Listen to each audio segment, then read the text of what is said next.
Bienvenidos a esta sesión en la que vamos a tratar un tema, parte del proyecto de fortalecimiento de la representación de los trabajadores y sindicatos en México dentro de la capacitación en competencias de litigación oral para la audiencia preliminar.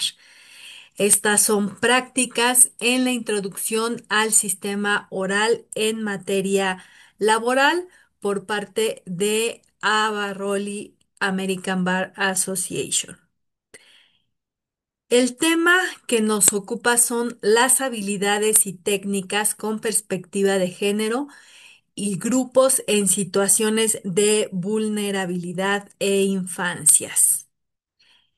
Dentro de los objetivos tenemos que desde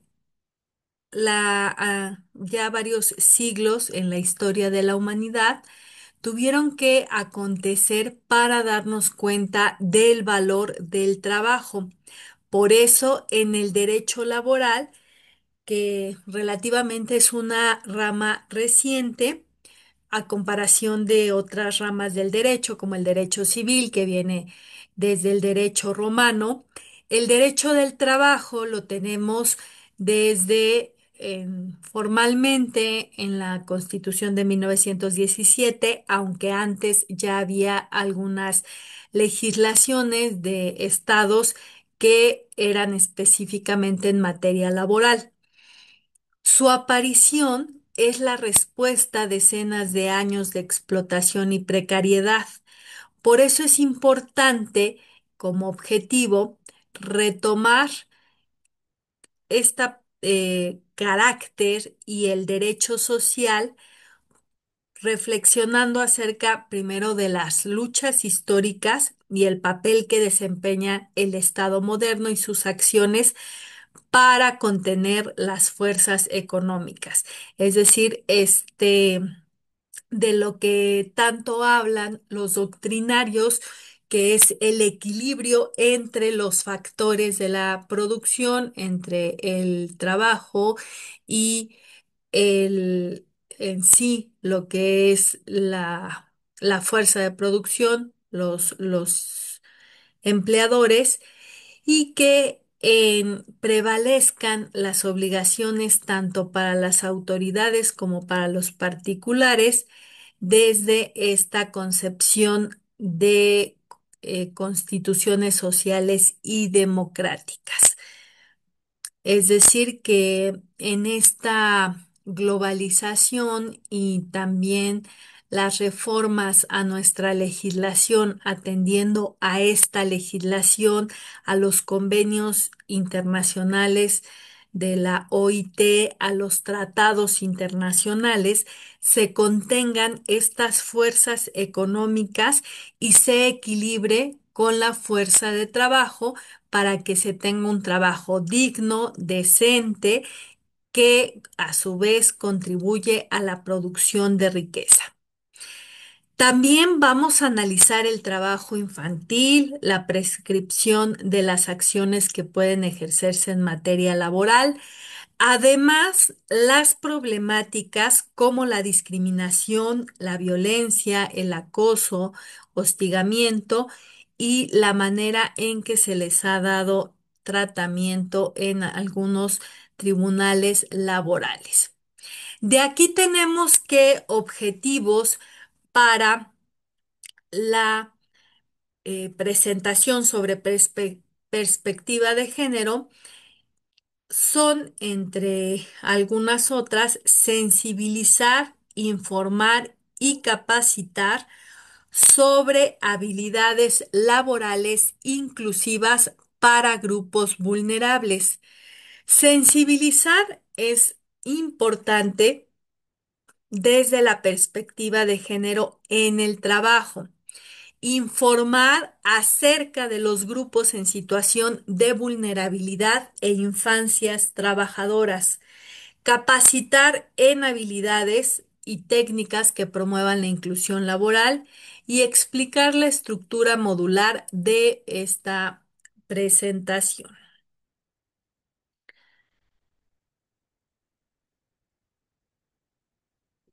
Retos y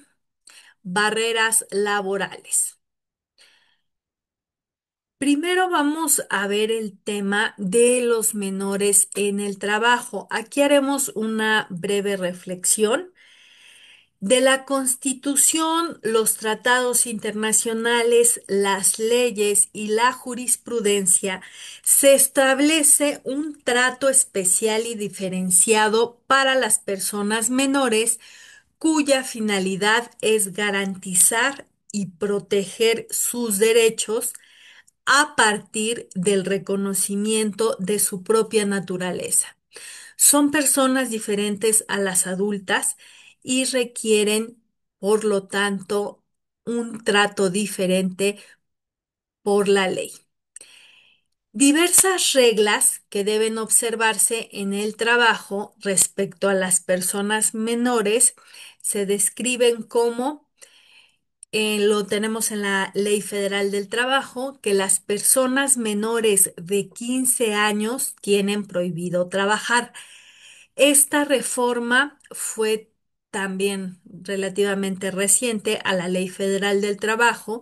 y la tenemos con relación a lineamientos que nos marca la Organización Internacional del Trabajo a nuestro país como miembro de esta organización y como firmante y ratificante de diversos convenios. También es importante recordar que hay consideraciones en el sentido de que aunque un país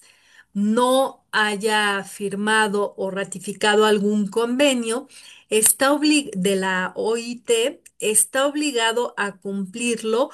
por el simple hecho de haberse comprometido a cumplir con la Constitución de la OIT.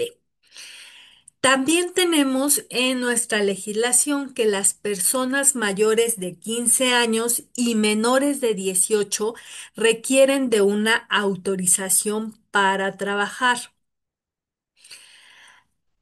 Respecto a la jornada laboral máxima para las personas que se encuentren en el rango de edad de 15 a 16 años, es de 6 horas,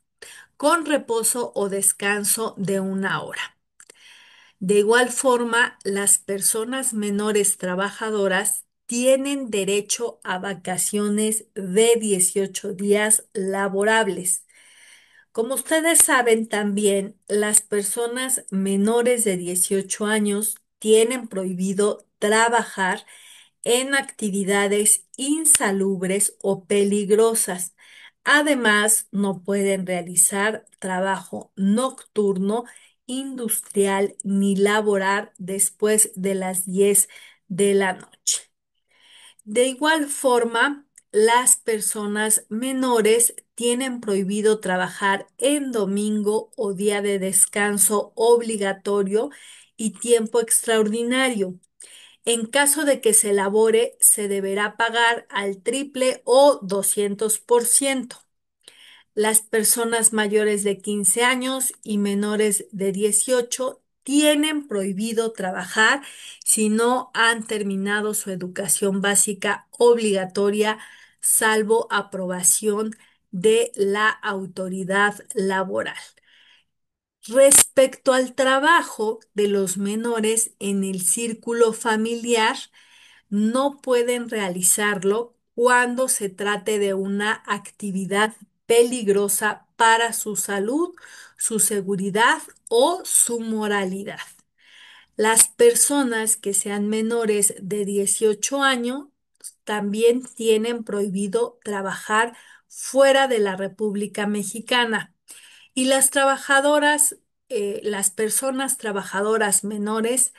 tienen la obligación de obtener un certificado médico para el trabajo y someterse a los exámenes médicos laborales. También tenemos la prohibición del trabajo de los menores de 18 años en establecimientos no industriales después de las 10 de la noche, en expendios de bebidas embriagantes de consumo inmediato, cantinas, tabernas y centros de vicio, trabajos susceptibles de afectar su moralidad o buenas costumbres, o también tienen esta prohibición para realizar labores peligrosas o insalubres. Todas estas normas restrictivas relativas a los menores tienen relación con esta búsqueda de un desarrollo sano de la infancia. Es decir, que los menores tengan un desarrollo físico, emocional y también psicosocial adecuado, que los menores estén mayormente enfocados a el estudio, a realizar sus estudios y además a también todo lo que conlleva la niñez. Por ejemplo, la parte de actividades recreativas, de diversión y que no estén en la parte de realizar actividades laborables o de trabajo. Todas estas restricciones que tenemos en la Ley Federal del Trabajo, al igual que también las tenemos para las mujeres, son para proteger a este grupo vulnerable que requiere que la ley limite su trabajo para que puedan tener este sano desarrollo. Por ejemplo, de acuerdo con el Instituto Nacional de Estadística y Geografía, se estima que un poco más de 3 millones de niños y niñas se encuentran en condiciones de trabajo infantil en nuestro país. Además de que en la pandemia del COVID-19 fue un factor que aumentó esta cifra. El hecho de que las personas menores y de que los adolescentes trabajen pone en riesgo el goce y el ejercicio de otros derechos que son titulares, los menores, como decíamos, el crecer física, mental, social y emocionalmente sanos y libres. Y también le afecta a los menores cuando trabajan su derecho a la educación, el derecho a una vida libre de violencia, el derecho al juego y al esparcimiento y el derecho a la salud. Aquí entonces sí se permite en algunos casos el trabajo de menores, pero con todas estas normas especiales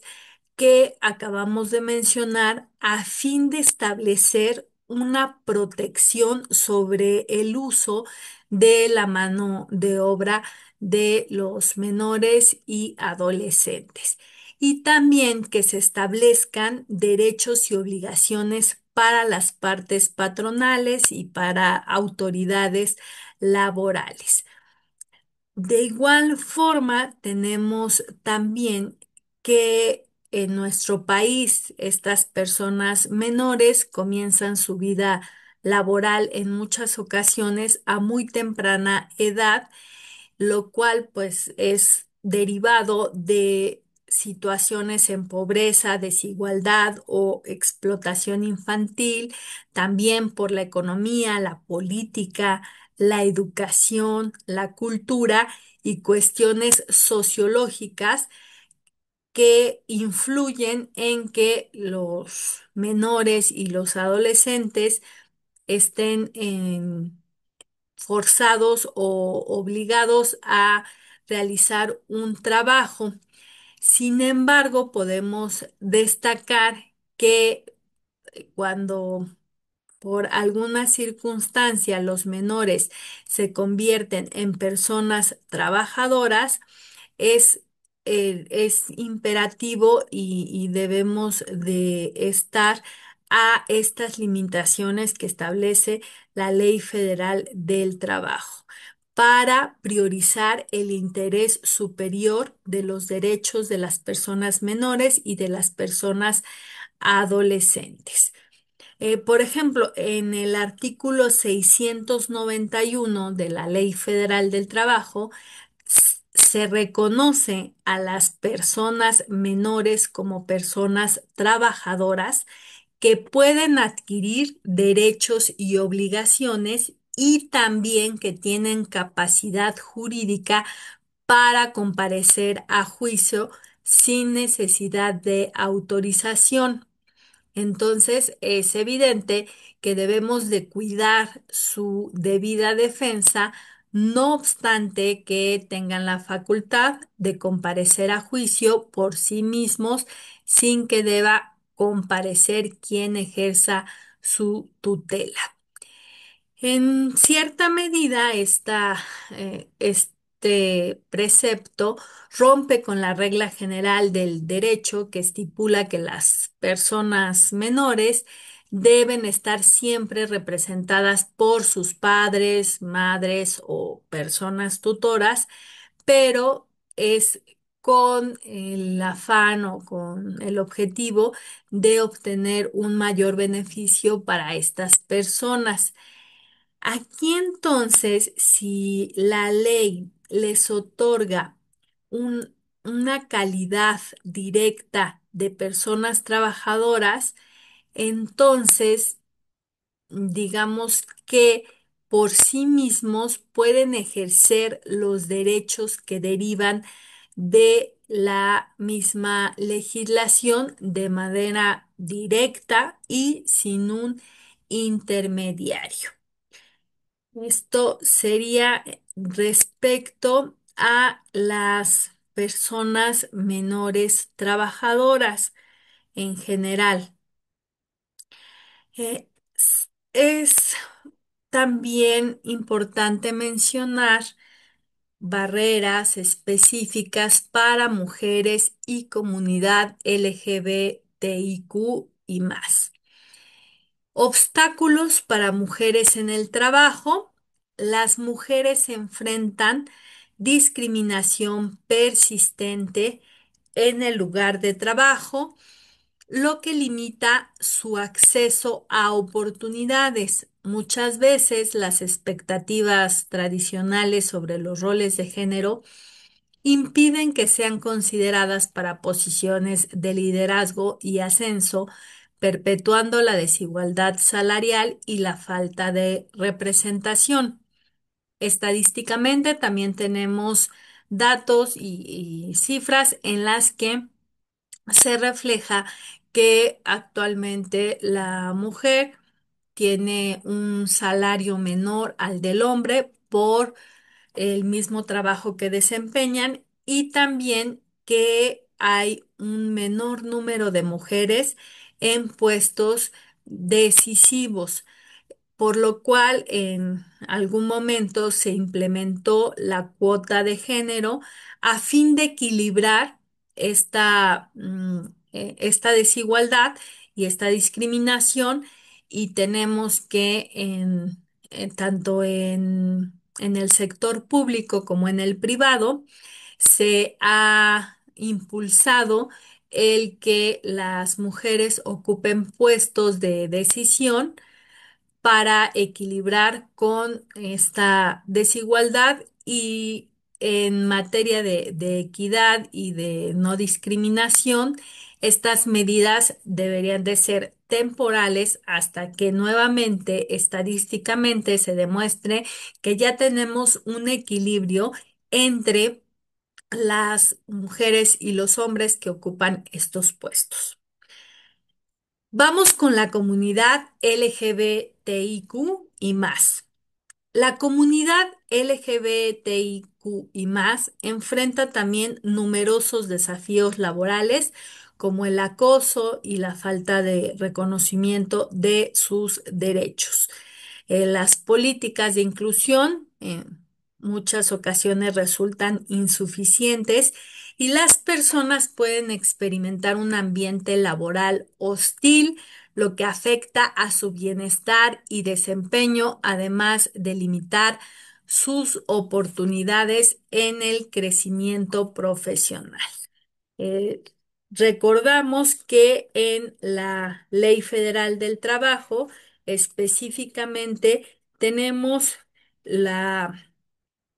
la disposición en la que tercero, en el artículo tercero bis, dispone que la las definiciones o los conceptos para hostigamiento y acoso sexual, de los cuales son víctima muchas veces la comunidad que estamos haciendo referencia, y que aunque aquí la crítica o el análisis es que a pesar de tener estas definiciones, el punto es acreditarlo ya en un procedimiento, por lo cual es poco común que en un juicio veamos un tema o se demande un hostigamiento o acoso sexual, además de que también las sanciones para estas situaciones no están totalmente o claramente más bien definidas en nuestra legislación. Lo que sí es más común es que veamos eh, la cuestión de hostigamiento o de acoso sexual sobre todo a comunidades que ahorita mencionamos en materia administrativa, como por ejemplo la CONAPRED en materia federal o la correspondiente en materia local. Vamos ahora a obstáculos en cuanto a personas con discapacidad y migrantes en el trabajo. Las personas con discapacidad enfrentan obstáculos significativos en el entorno laboral, como falta de accesibilidad en los lugares de trabajo y la discriminación. Estas barreras limitan oportunidades de empleo y hacen que la inclusión laboral sea un desafío constante. También respecto a los migrantes, vemos esta figura de discriminación y de explotación en el mercado laboral, enfrentando barreras como falta de reconocimiento de sus credenciales, el acceso limitado a derechos laborales, lo cual impacta negativamente en su capacidad para integrarse y prosperar en nuevos entornos.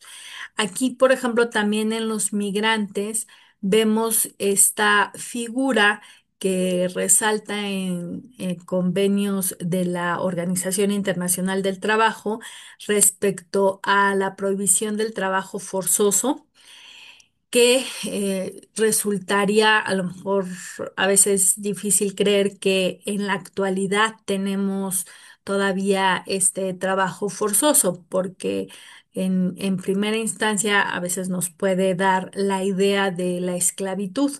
pero también el trabajo forzoso lo podemos encuadrar en cuanto a migrantes, cuando les retienen sus documentos y con esa, esa presión que ejercen en ellos por retenerles sus documentos, les los privan de cualquier condición para un trabajo digno, como seguridad social, un salario digno y decente o un salario mínimo por lo menos, y los tienen obviamente también sin una jornada máxima o adecuada. Aquí entonces es importante que las autoridades, sobre todo por ejemplo la Inspección del Trabajo, pueda realizar estas justo inspecciones a fuentes de trabajo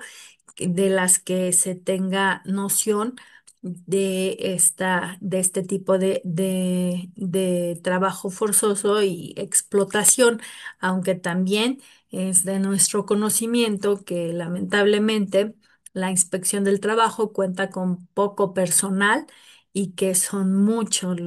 las fuentes de trabajo que se tienen que inspeccionar, lo cual pues es una limitante para llevar a cabo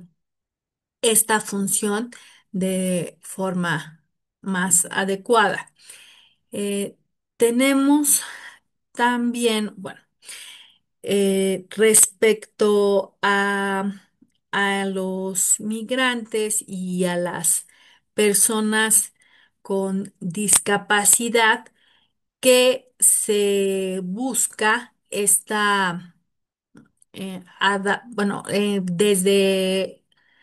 la Organización Internacional del Trabajo de la OIT, los convenios fundamentales van encaminados a la prohibición del trabajo forzoso, no únicamente también, por ejemplo, en el caso de los migrantes, sino tenemos el caso en materia agrícola, en donde se da también esta figura, lo escuchamos hace unos años en el norte del país, en los trabajadores de una finca, Quintín, donde los forzaban a trabajar, donde no tenían la, un salario adecuado, en donde no tenían estas condiciones de trabajo, mucho menos tenían una pues unas condiciones adecuadas en cuanto a capacitación o en cuanto a seguridad social. Y de ahí, ya de estos convenios en materia de la OIT, se traslada a nuestra legislación y se incluyen disposiciones con la finalidad de que se evite bueno, está prohibida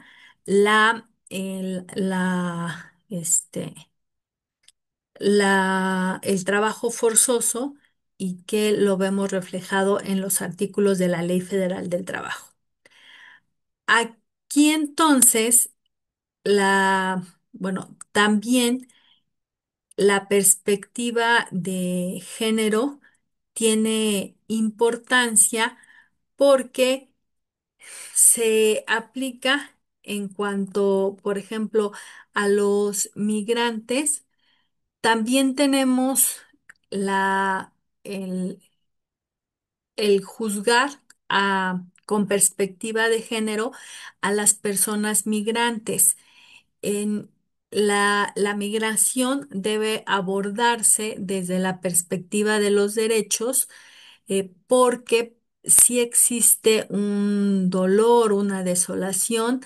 que no conoce fronteras, y que los casos que se juzgan a personas migrantes requieren una perspectiva singular e independiente,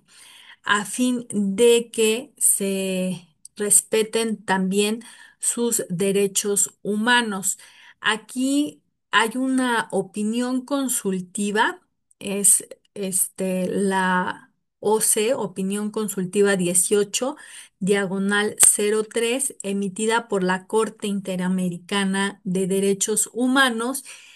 que exige la obligación general de respetar y garantizar los derechos humanos, y vincula a los estados, independientemente de cualquier consideración y del estatus migratorio de las personas. Es decir, reconocer el debido proceso legal en el marco de las garantías mínimas que se deben de brindar a todo migrante, independientemente del estatus migratorio que tenga. Si lo consideramos que es legal o ilegal su estatus migratorio, no importa, se le debe de brindar el marco de garantías mínimo y un alcance al debido proceso legal sin discriminación alguna. El que tenga una calidad de migrante que no, digamos que no haya acreditado su legal estancia en el país, no es justificación para privarla del goce y ejercicio de sus derechos humanos, y sabemos que los derechos laborales son derechos humanos, se consideran derechos humanos, por lo cual se le debe de respetar. En este caso, el migrante, al asumir una relación de trabajo, adquiere derechos por ser trabajador que deben ser reconocidos y garantizados independientemente de su situación regular o irregular en el empleo. Entonces, como Estado, hay la obligación de respetar y garantizar los derechos humanos laborales de los trabajadores, independientemente de su condición, si son nacionales o extranjeros, y no tolerar situaciones de discriminación en perjuicio de los migrantes en las relaciones laborales. También es importante que los migrantes titulares de estos derechos laborales cuenten con todos los medios adecuados para ejercerlos. En el caso de los trabajadores migrantes indocumentados, tienen los mismos derechos laborales que corresponden a los demás trabajadores del Estado, y se deben de tomar todas las medidas necesarias para que se les reconozcan. Cuando los estados no puedan subordinar o condicionar la observancia del principio de igualdad ante la ley y la no discriminación, aquí es en donde consideramos que los migrantes entonces deben de estar incluidos en todos los derechos laborales, y que también deben de respetarse independientemente de su condición migratoria. En cuanto a, por ejemplo, las personas con discapacidad, el juzgar con perspectiva de personas con discapacidad, tenemos también un protocolo de la Suprema Corte de Justicia para juzgar a personas con discapacidad. Y ahí encontramos que la discapacidad se genera por el contexto en el que se desenvuelven las personas, toda vez que las limitaciones que enfrentan se producen cuando no existen servicios apropiados para ellas. Aquí lo que se ha sostenido es que la discapacidad se produce cuando la diversidad funcional de una persona se enfrenta con una barrera social. Mm, También aquí encontramos que la discapacidad no es una enfermedad, sino que las causas de la discapacidad son sociales, y por lo tanto las personas pueden tener una plena participación social a través de que se les valore y se les respeten sus diferencias. También en este protocolo se incluye que las personas con discapacidad incluyen a aquellas que tengan deficiencias físicas, mentales o intelectuales o sensoriales, cuando actúan con diversas barreras y que les impiden su participación plena y efectiva en la sociedad en igualdad de condiciones que las demás personas. Aquí, en esta concepción sobre las personas con discapacidad, surge una interacción entre la diversidad funcional de una persona y las barreras en su entorno. Esta concepción de las personas con discapacidad implica el contemplar estas diferencias que tienen las personas y las barreras que se enfrentan con el entorno. Aquí la obligación de juzgar con perspectiva de discapacidad requiere conocer el significado de conceptos como derechos de las personas con discapacidad y también el entender que tienen ciertos términos fundamentales en el ámbito de las personas con discapacidad. Hay que entrar a fondo a cierta terminología específica. Es importante en este juzgar con perspectiva de personas con discapacidad, detectar y eliminar los obstáculos que les afectan en el goce de los derechos humanos, en el goce de sus derechos humanos, y para esto es muy importante dialogar con las personas con discapacidad. También será bueno evaluar si es posible realizar el ajuste desde el punto de vista jurídico o material. Aquí también podemos no solamente limitarnos a lo jurídico, bueno, en cuanto a las normas, sino que también podemos hacer uso de los principios generales del derecho, los principios del derecho del trabajo para buscar este ajuste de la norma o de los principios a la realidad de las personas con discapacidad. Y después examinar si este ajuste es pertinente o eficaz para garantizar el ejercicio del derecho que se trate. Eh, También será importante analizar si la modificación impondría una descarga desproporcionada o indebida al obligado. O sea, estudiar la proporcionalidad que existe entre los medios empleados y la finalidad, que pues la finalidad es que la persona con discapacidad disfrute del derecho en cuestión. También será importante que los costos no sean sufragados por las personas con discapacidad y cuidar que la carga de la prueba sobre la procedencia o no del ajuste recaiga sobre el obligado o adoptarlo cuando sea desproporcionado o indebido. Aquí, bueno, pues son como puntos importantes a destacar respecto a estos grupos vulnerables. Eh, También tenemos un impacto de estereotipos y prejuicios sociales en el trabajo.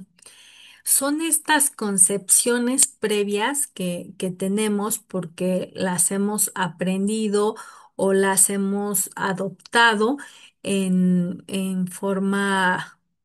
involuntaria, pero que ejercen una influencia significativa en el acceso y la permanencia laboral de los grupos vulnerables. Estas percepciones pueden limitar las oportunidades de empleo y contribuir a la desigualdad salarial,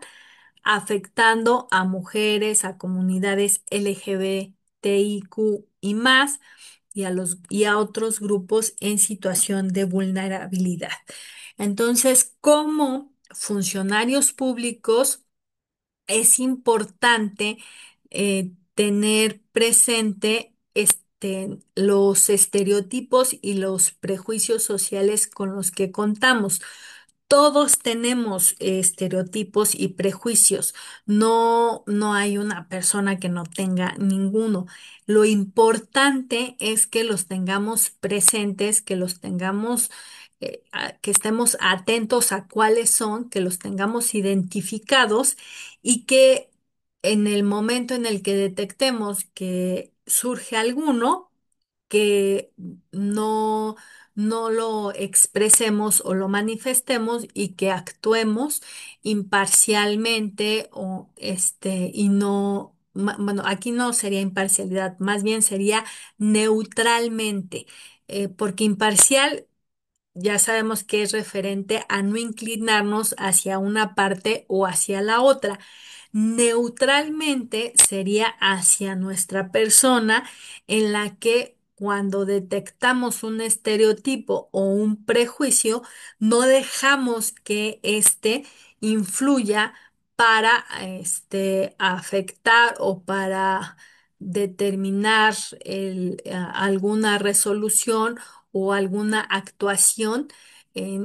respecto a la persona, basados en el estereotipo o en el prejuicio.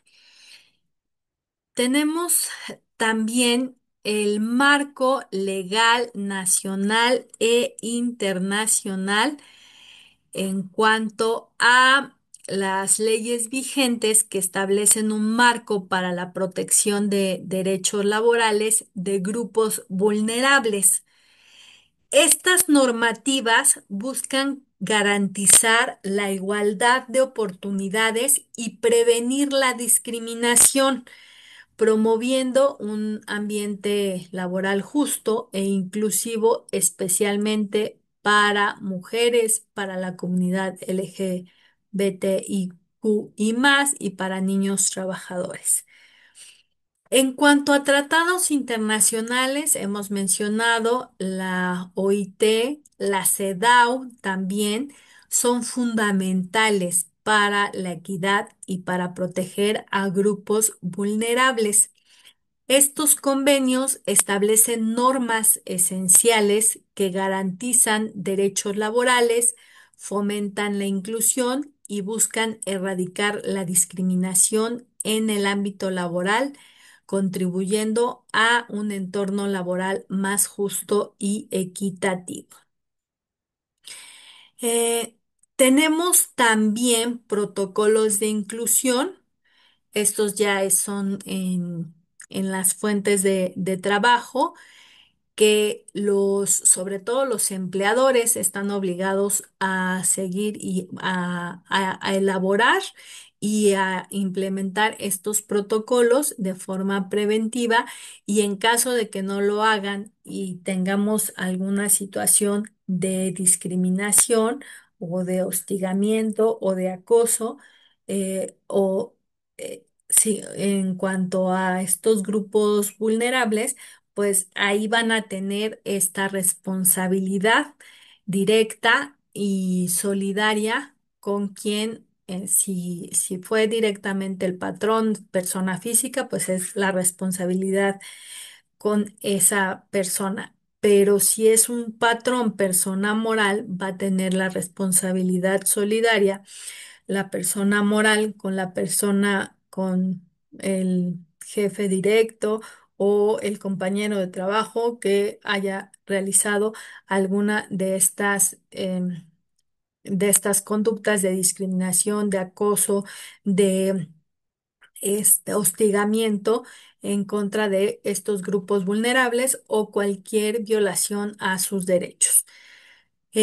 La formación y la sensibilización es importante, es yo creo fundamental, y es el punto en donde prevenimos y en donde se evita estos conflictos y estas actitudes de violación a los derechos de estas personas vulnerables. Justo lo que estamos haciendo, el estudiar, el profundizar, analizar y criticar, es lo que ayuda y es lo que, en cuanto a la formación, es importante, y luego la sensibilización. O sea, no solo abordar la legislación, sino también comprender las experiencias de los grupos vulnerables, creando empatía y colaboración. Eh, Bueno, también tenemos la implementación de herramientas para identificar y prevenir la discriminación laboral, que son capacitaciones continuas, protocolos, elaborar protocolos adecuados a cada ambiente de trabajo para que se fomenten espacios seguros de colaboración y de respeto, garantizando un entorno laboral equitativo. Y ya en la parte de un juicio mencionaba que es responsabilidad del empleador que si en la fuente de trabajo o en el centro de trabajo tiene alguna situación de hostigamiento, de discriminación, de acoso, de violación de derechos de los grupos vulnerables, va a tener que asumir esa responsabilidad por no haber dado la capacitación, por no haber sensibilizado y por no haber creado e implementado los protocolos para evitar cualquier circunstancia de las mencionadas. Mm, Tenemos en cuanto a los principios más importantes a seguir para ya en la parte adjetiva o procesal de una discriminación o de cualquier cuestión que involucre violación de derechos de estos grupos vulnerables, los principios de inmediación y de primacía de la realidad en la resolución de los conflictos. Eh, Sabemos que la discriminación, la violencia, el acoso u hostigamiento en el trabajo no son conductas nuevas y que desde hace mucho tiempo las personas trabajadoras han sido víctimas de este tipo de comportamientos sin tener un recurso efectivo que proteja sus derechos y sancione la tolerancia en las empresas o establecimientos donde prestan sus servicios. Solo como dato estadístico, el doctor Manuel Pando Moreno, director del Instituto de Investigación de Salud Ocupacional del Centro Universitario de Ciencias de la Salud de la Universidad de Guadalajara, señala que en México más del 80% de las personas trabajadoras ha padecido algún tipo de violencia psicológica, maltrato, humillación, insulto o gritos. Entonces tenemos un gran porcentaje, desafortunadamente, de personas trabajadoras que sufren estas violencias. Eh, Aunque México ha ratificado diversos tratados internacionales y convenios que lo obligan a establecer medidas de prevención y protección contra estos actos de discriminación, de violencia, de acoso y de hostigamiento en el empleo, también está obligado a garantizar la igualdad y un ambiente libre de violencia en los centros de trabajo. En- Aquí vamos a citar en materia internacional convenios y declaraciones y tratados que son aplicables en materia que obligan a México a aplicarlos en materia de discriminación, de acoso, de hostigamiento,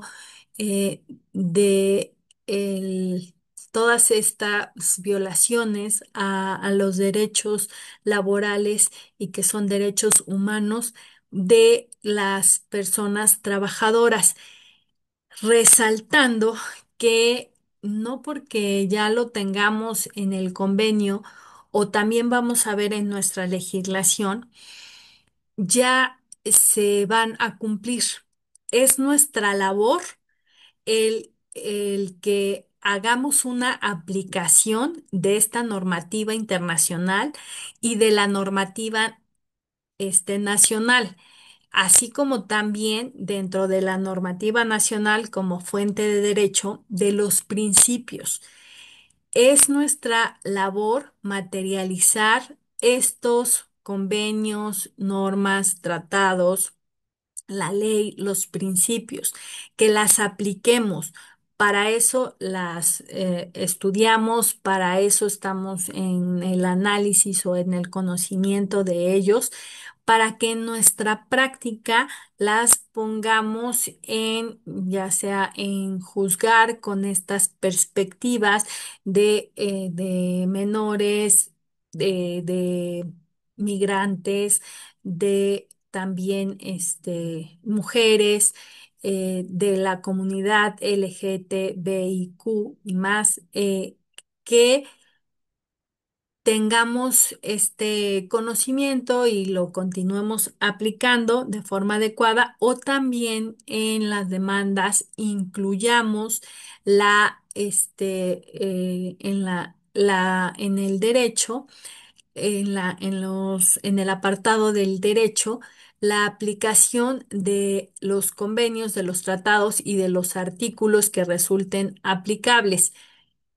Por ejemplo, tenemos el tratado, bueno, en cuanto a normatividad internacional, el convenio 100 de la OIT,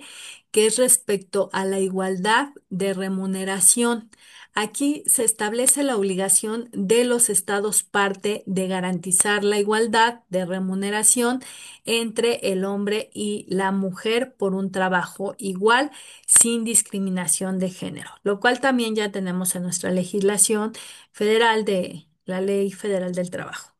Convenio 111 es sobre la discriminación en el empleo y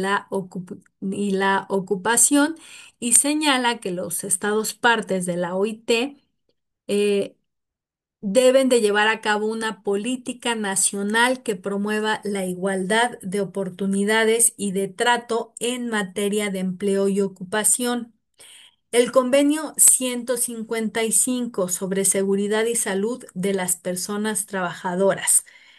dispone la obligación de los estados parte de poner en práctica una política en materia de seguridad y salud de las personas trabajadoras y medio ambiente en el trabajo. Luego también tenemos la Convención Interamericana para prevenir, sancionar y erradicar la violencia contra la mujer, que es mejor conocida como la Convención Belém do Pará. Este es el primer documento en el que se define la violencia contra la mujer como toda conducta basada en el género que cause daño, sufrimiento físico, sexual o psicológico o la muerte, sin importar el ámbito de ocurrencia. La violencia contra la mujer también incluye el acoso sexual. Después tenemos la Declaración y Plataforma de Acción de la Cuarta Conferencia Mundial sobre la Mujer, que señala cualquier manifestación de violencia en cualquier ámbito o ocurrencia infunde miedo e inseguridad a las mujeres y constituye un obstáculo para el logro de la igualdad, el desarrollo y la paz. También el TEMEC en el anexo 23, apartado A, incluye la abolición de la discriminación en materia de empleo y ocupación como un derecho que los estados parte deben garantizar. Aquí entonces México se compromete a atender compromisos en relación con casos de violencia, amenazas e intimidación de personas trabajadoras en el ejercicio de sus derechos laborales. También tenemos el convenio 190, que es relativo a la violencia y el acoso. Aquí, en su artículo primero, establece que la expresión violencia y acoso en el mundo del trabajo designa un conjunto de comportamientos y prácticas inaceptables o de amenazas de tales comportamientos y prácticas. También en esta definición incluimos comportamientos y prácticas que se manifiestan repetidamente o solo una vez y que tienen por objeto o que causan o son susceptibles de causar daño físico, psicológico, sexual o económico. También esto incluye la violencia y el acoso por razón de género. Aquí la expresión violencia y acoso por razón de género designa la violencia y el acoso dirigidos en contra de las personas por su sexo o género o que afecten de manera desproporcionada a personas de un sexo o un género determinado, incluyendo el acoso sexual. Ahora, con el fin de atender parámetros de protección establecidos en los tratados internacionales en materia de discriminación, violencia, acoso y hostigamiento laboral, aquí el poder legislativo en nuestro país modificó e incrementó el número de ordenamientos y disposiciones que regulan las conductas que mencionamos y tenemos primero la Constitución Política, el artículo primero, el último párrafo, establece que se prohíbe toda discriminación motivada por origen étnico, nacional, género, edad, discapacidades, condición social, condición de salud, religión, opiniones, preferencias sexuales, estado civil o cualquier otra que atente contra la dignidad humana y tenga por objeto anular o menoscabar los derechos y libertades de las personas. En la Ley Federal del Trabajo ya mencionamos el artículo tercero bis y también el tercero, que se prohíbe cualquier situación de discriminación en el ámbito laboral y define acoso y hostigamiento sexual como manifestaciones de violencia. De igual forma, en la Ley Federal del Trabajo tenemos el artículo 47, la fracción octava y 51, fracción segunda, que mencionan causas de rescisión de la relación laboral, primero, sin responsabilidad para la patronal, cuando la persona trabajadora cometa actos inmorales o de hostigamiento o de acoso sexual. Después, en la fracción octava, es sin responsabilidad para la persona trabajadora cuando la parte patronal, sus familiares o cualquiera de sus representantes en el servicio incurran en faltas de probidad u honradez, actos de violencia, amenazas, injurias, hostigamiento y o acoso sexual,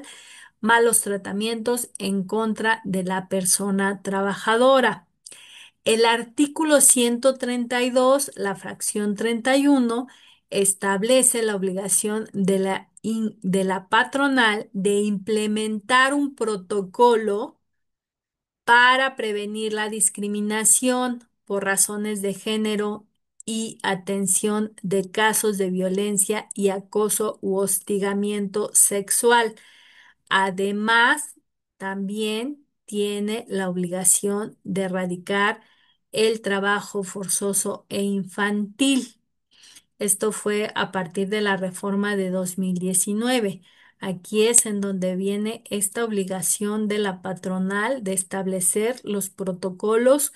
para prevenir la discriminación por razón de género. En el artículo 133, la fracción 12 y la 135, la fracción 11, señalan la prohibición a las partes empleadoras y a la parte trabajadora de llevar a cabo, permitir, tolerar actos de hostigamiento y acoso sexual en el trabajo.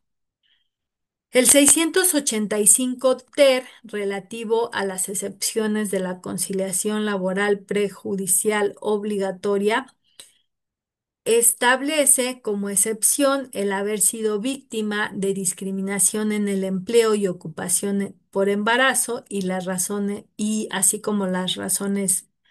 de sexo, orientación sexual, raza, religión, origen étnico, condición social o acoso u hostigamiento sexual. Sabemos que cuando hay cualquiera de estas actitudes o circunstancias, el trabajador puede optar por irse directamente a presentar su demanda, haciendo énfasis en los motivos y las circunstancias por las que eh, se sitúa en estas excepciones y para que el tribunal tenga conocimiento de ellas. El 684 de la Ley Federal del Trabajo, en la letra E, la fracción 12, también establece que cuando en la solicitud de conciliación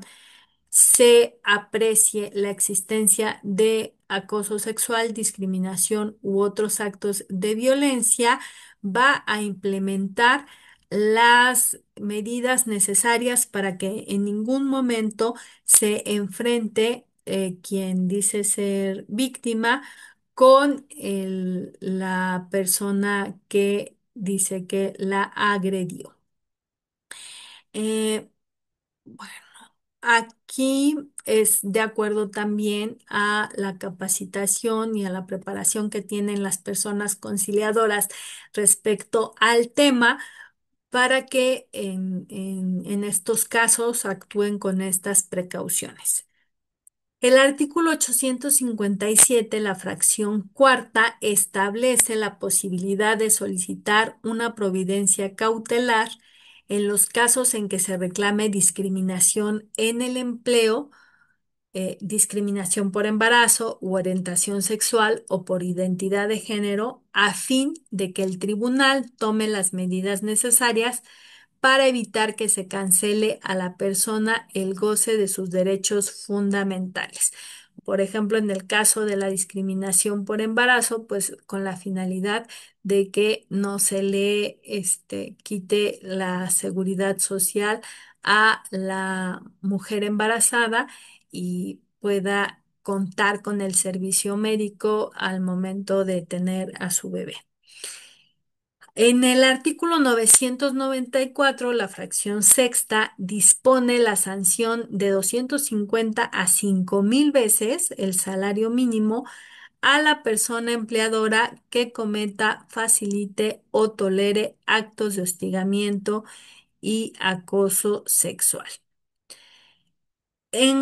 También tenemos la Ley Federal para prevenir y eliminar la discriminación. El artículo cuarto define como práctica discriminatoria toda acción u omisión cuyo fin sea impedir o anular el reconocimiento o ejercicio de los derechos y la igualdad de oportunidades. El artículo noveno establece de manera general las conductas consideradas como discriminatorias, entre las que se encuentran actitudes que realicen o inciten a la violencia física, sexual o psicológica. También resulta aplicable la Ley General de Acceso de las Mujeres a una Vida Libre de Violencia en sus artículos 10 y 15, que dan también una definición sobre la violencia laboral. De igual forma está el Reglamento Federal de Seguridad y Salud en el Trabajo en sus artículos tercero, 43 y 55, que tratan sobre riesgos psicosociales, también sobre violencia laboral, factores de riesgo psicosocial dentro del centro de trabajo y la obligación de la patronal de llevar a cabo acciones para promover un entorno favorable y prevenir la violencia laboral, que están muy relacionados con la norma oficial mexicana 35, expedida por la Secretaría del Trabajo y Previsión Social, respecto a los factores de riesgo psicosocial, identificación, análisis y prevención. En este tema también es aplicable el Código Penal Federal en su artículo 259 bis, que establece las sanciones aplicables a las personas que con fines lascivos, aquí es un término importante, que tendría que considerarse que sea con fines lascivos, hostiguen o acosen. Y bueno, aquí también en el Código Penal Federal queda establecido que solo se procederá en contra de la persona hostigadora a petición de la ofendida. Además, también tenemos la NOM, la 25, que tiene por objeto evaluar y certificar las prácticas en materia de igualdad laboral y no discriminación que se implementen en los centros de trabajo. En general, este sería el marco internacional y nacional para los temas de discriminación, de hostigamiento, de acoso y en general de vulneración de los derechos laborales de los grupos vulnerables. Eh, También, bueno, es importante resaltar o considerar un enfoque inclusivo en la interpretación de estas leyes y en general de toda de la normatividad, pero aquí lo que realizamos y lo que destacamos es que tomamos en cuenta las particularidades de los grupos en situación de vulnerabilidad, lo que mencionábamos, escucharlos y buscar la forma de adaptar la norma o los principios a sus necesidades y no al revés, que ellos se adapten a las normas o a los principios. Así se garantiza que las decisiones judiciales y en su caso también los juicios que se promuevan sean en aras de obtener una justicia y equidad y una igualdad de oportunidades en el ámbito laboral. También es importante proteger derechos laborables de grupos vulnerables y para lo cual pues, las políticas deben incluir capacitaciones para funcionarios públicos, como lo estamos realizando ahorita, organizaciones que apoyen a estas comunidades para que tengan el acceso a un entorno laboral seguro y equitativo y también a un acceso adecuado a la justicia. Entonces, podemos decir que la resolución de los conflictos laborales requiere un enfoque inclusivo y comprensivo. Incluir técnicas como mediación, la conciliación, el diálogo abierto ayudan a identificar la raíz del conflicto y que en un inicio se sientan escuchados para después ya entrar a la aplicación de normas, de principios y alcanzar soluciones justas y equitativas en el ámbito laboral. Así entonces tenemos qué sería juzgar con perspectiva de género.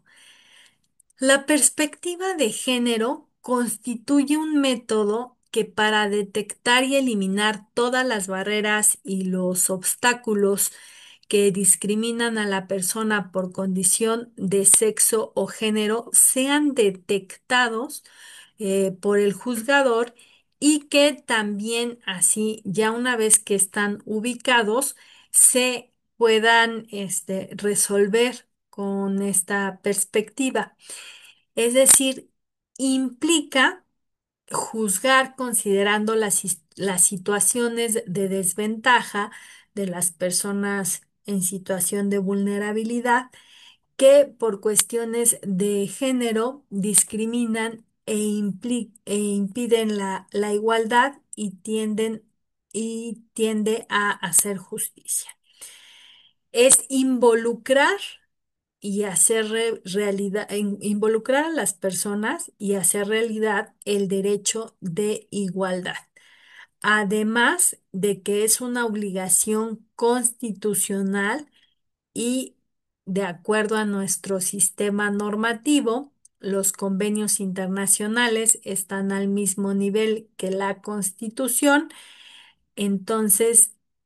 de acuerdo a la Constitución y a los convenios y tratados internacionales, está la obligación de combatir la discriminación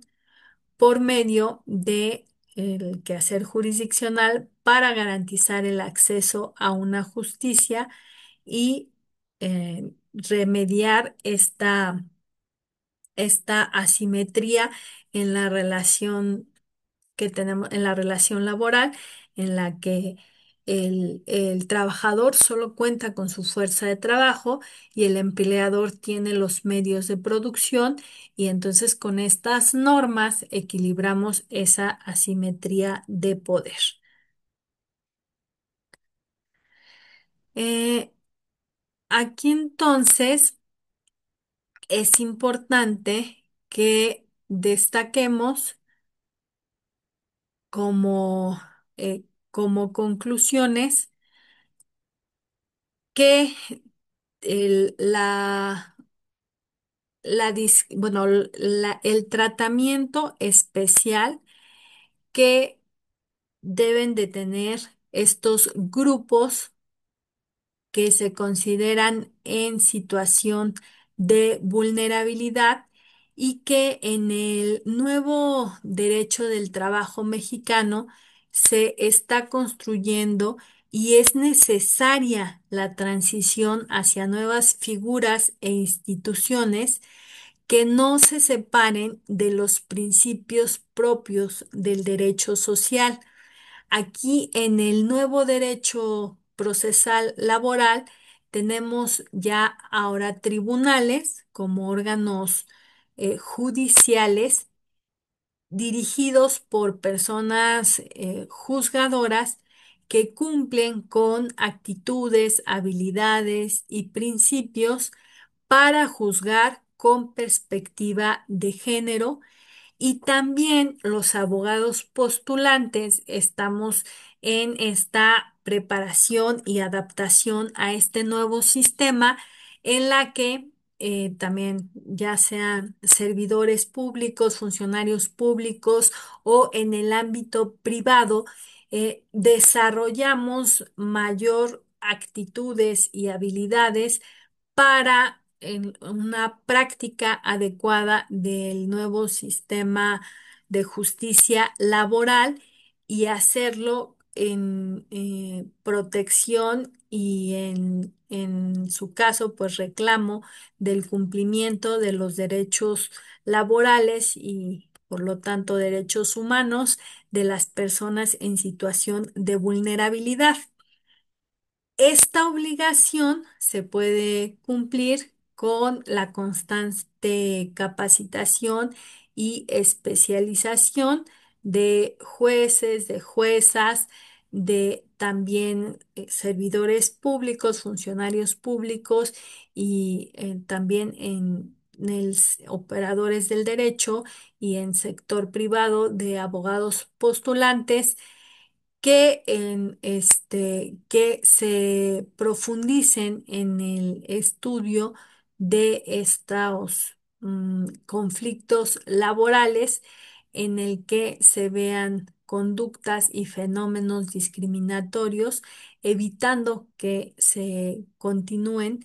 y que se evitar también que continúen las desigualdades estructurales y sistemáticas a través de un análisis que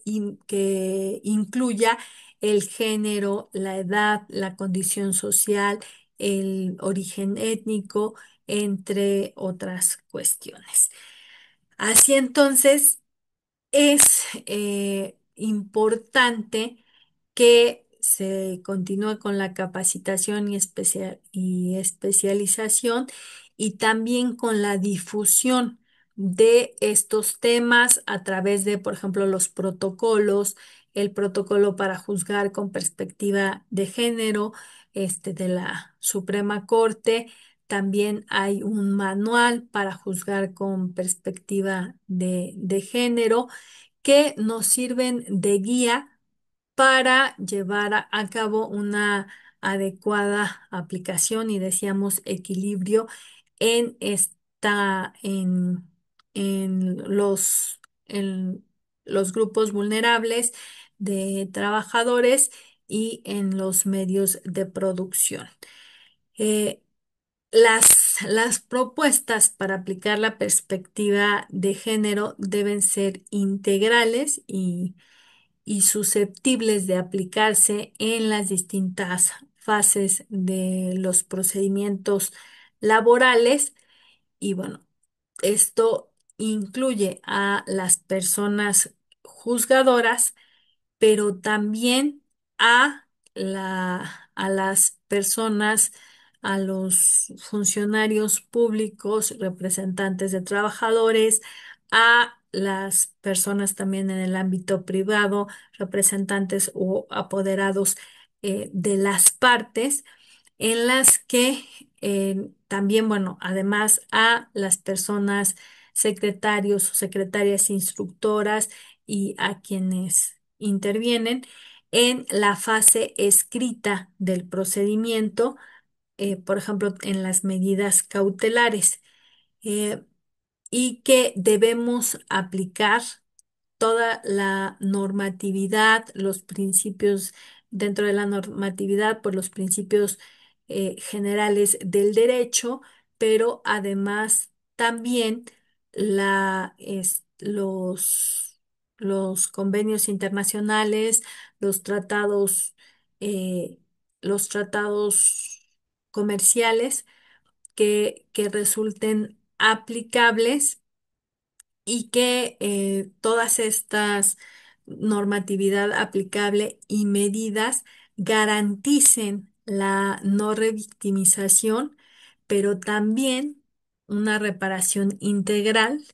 incluso dar vista a otras autoridades para que en el ámbito de sus competencias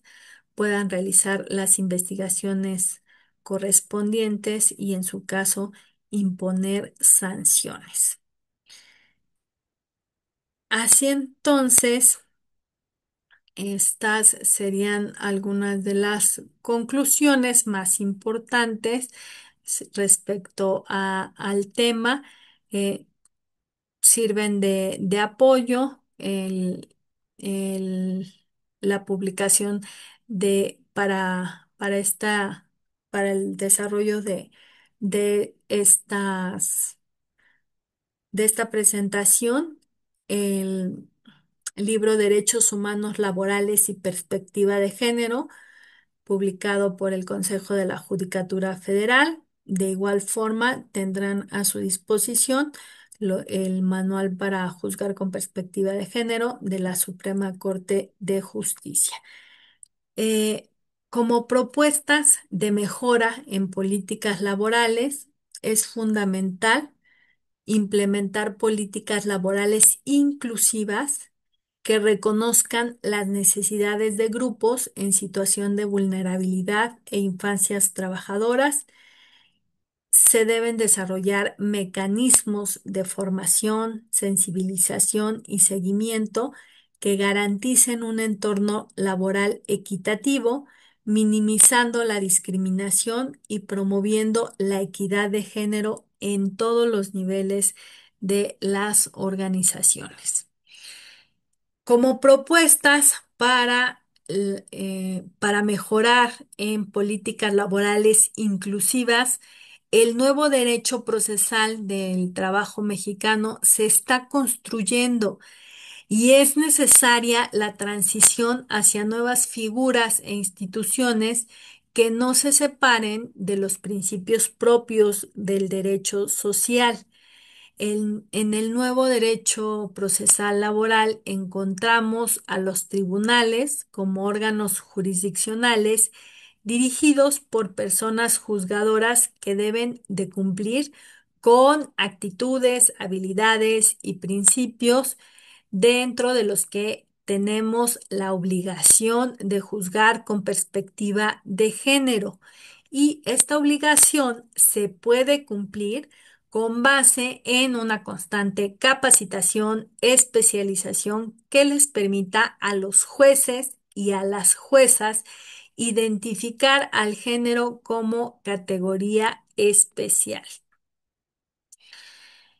En general, pues esto sería la exposición respecto a nuestro tema. Les agradezco su atención.